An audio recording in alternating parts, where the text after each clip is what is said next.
Class 7 mathematics के chapter 1 के exercise 1B के क्वेश्चन नंबर 4 पर बात करते हैं, जिसमें कह रहा है कि निम्नलिखित परिमेय संख्या को संख्या रेखा पर निरूपित कीजिए। अब यहाँ पर ध्यान दीजिए बेटा कि संख्या रेखा पर निरूपण करने के लिए किसी भी परिमेय संख्या का हमको किन चरणों का पालन करना होता है। तो सबसे पहले हमने क्या करना है, सबसे पहले एक क्षैतिज रेखा खींच लेना है, एक सीधी रेखा खींच लेना है और इसके पश्चात शून्य अंकित कर लेना है। शून्य की दाईं ओर 1 2 3 4 5 या इस तरह की जितनी भी संख्याएं आवश्यकता अनुसार आपको प्रदर्शित कर लेना है समान दूरी पर। इसी प्रकार से यही प्रक्रिया अपना करके बाईं ओर -1 -2 -3 क्रमिक रूप से आप प्रदर्शित कर लेंगे समान दूरी पर। अब यह ध्यान देना है कि जो परिमेय संख्या दी गई है वह परिमेय संख्या किस रूप में होगी, P/Q के रूप में होगी। तो अब इसके Q के मान के बराबर खंड जो है दो क्रमागत अंकों के बीच में करते हैं। दो क्रमागत का मतलब हो गया 0 और 1 के बीच में, 1 और 2 के बीच में, 2 और 3 के बीच में। तो अब इसका Q का मान देखेंगे और Q के मान के बराबर के खंड जो है क्रमागत अंकों के बीच में करते हैं। और अब उसमें से यहाँ पर P के मान के बराबर का खंड जो है प्रारंभ से गिनते हुए ले लेते हैं। तो P जितना मान दिया रहेगा उतने खंड उसमें से ले लेंगे। वही स्थान परिमेय संख्या P/Q को प्रदर्शित करता है। यह पूरी प्रक्रिया है किसी भी परिमेय संख्या को संख्या रेखा पर प्रदर्शित करने के लिए। अब यहाँ पर देखिए सबसे पहले क्या दिया गया है, सबसे पहले कह रहा है कि 3/4 को संख्या रेखा पर प्रदर्शित करिए। तो 3/4 है अब यहाँ पर परिमेय संख्या। क्वेश्चन नंबर 4 का 3/4 को संख्या रेखा पर प्रदर्शित करिए। तो हमने कहा कि सबसे पहले हमने क्या करना है, सबसे पहले हमको एक सरल रेखा खींच लेना है, एक सीधी रेखा खींच लेना है। यहाँ पर संख्या रेखा आप खींच लीजिए।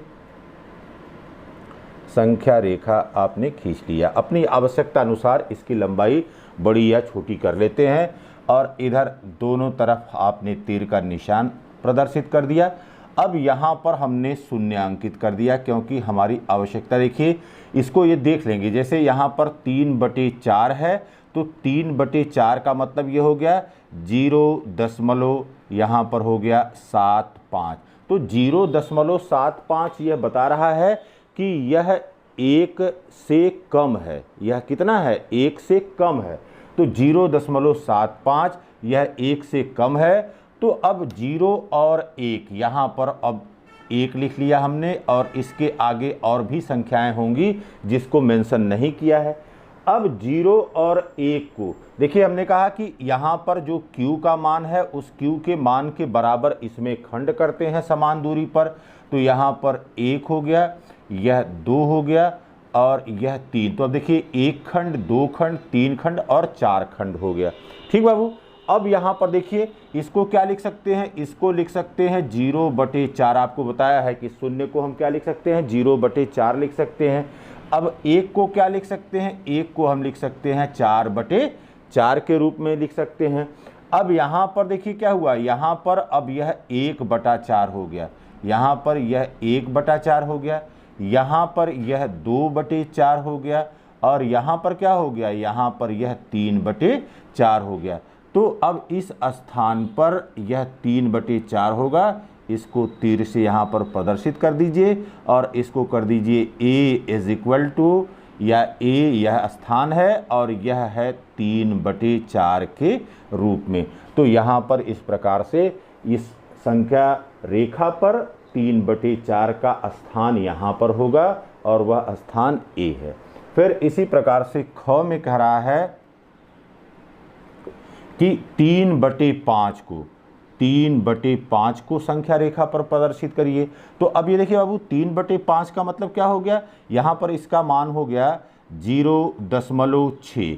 अब यहाँ पर 3/5 इज लेस देन 1, इसका भी मान 1 से कम है। तो सबसे पहले एक संख्या रेखा आप खींच लीजिए और इस संख्या रेखा को खींच करके अब यहाँ पर हमने मेंशन कर लेना है। सबसे पहले 0 कर लीजिए, और इसके पश्चात अब यहाँ पर 1 कर लीजिए, तो 0 और 1 प्रदर्शित कर लिया। अब देखिए यहाँ पर Q का मान कितना है, Q का मान यहाँ पर 5 है, तो इसका मतलब है कि अब इसमें कितने होंगे, 5 खंड होंगे, इसमें 5 खंड होंगे। तो 0 और 1 के बीच का जो स्थान है इसको 5 खंडों में, तो यहाँ पर 1 2 3 4, यहाँ पर देखिए अब 1 2 3 4 5 हो गया। अब इसको लिख सकते हैं 0/5 और यहाँ पर लिख सकते हैं 5/5 हो गया। तो 0 का मतलब 0/5 और 1 का मतलब हो गया 5/5। अब हमने कहा है कि यहाँ पर P बराबर कितना है, P बराबर 3 है, तो इसमें 3 भाग अब गिन लीजिए, 1 2 3। अब यहाँ पर हो जाएगा 3/5, तो यह स्थान जो है वह 3/5 का हो गया। P के मान के बराबर जो है भाग इसमें से ले लिया और Q के बराबर कुल भाग इसमें किया गया है। फिर देखिए ग में कह रहा है, ग में यहाँ पर कह रहा है 5/8, तो यह है 5/8।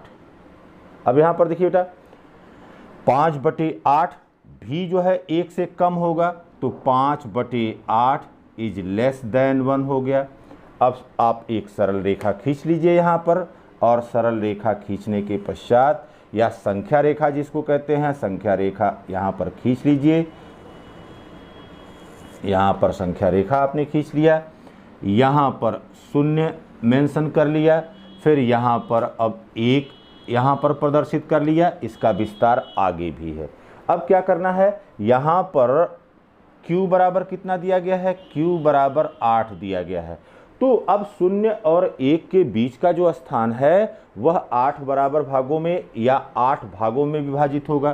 तो यहाँ पर देखिए 1 2 3 4 5 6 7 और यहाँ पर यह 1 हो गया 8। अब देखिए 1 2 3 4 5 6 7 8, 8 बराबर भाग हो गए।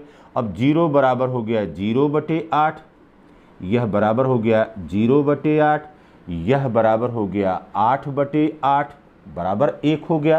अब देखिए इसमें से P के मान के बराबर, P का मान कितना है, 5 है, तो यहाँ से अब गिनना शुरू करिए, 1 भाग 2 भाग 3 भाग 4 भाग और 5 भाग। तो यहाँ पर अब यह हो गया A और यह कितने के बराबर हो गया, यह बराबर हो गया 5/8 के बराबर। इसी प्रकार से जो इसका घ खंड है उसको देखिए, घ खंड में कह रहा है कि 3/16, तो 3/16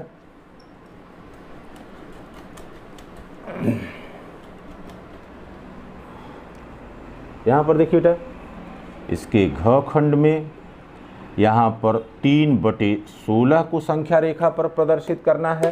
तो अब यहाँ पर क्योंकि Q का मान 16 है तो संख्या रेखा को थोड़ा सा बड़ा खींचेंगे, इसमें से 0 और 1 के बीच में जो स्थान है उसको 16 समान भागों में विभाजित कर लेंगे।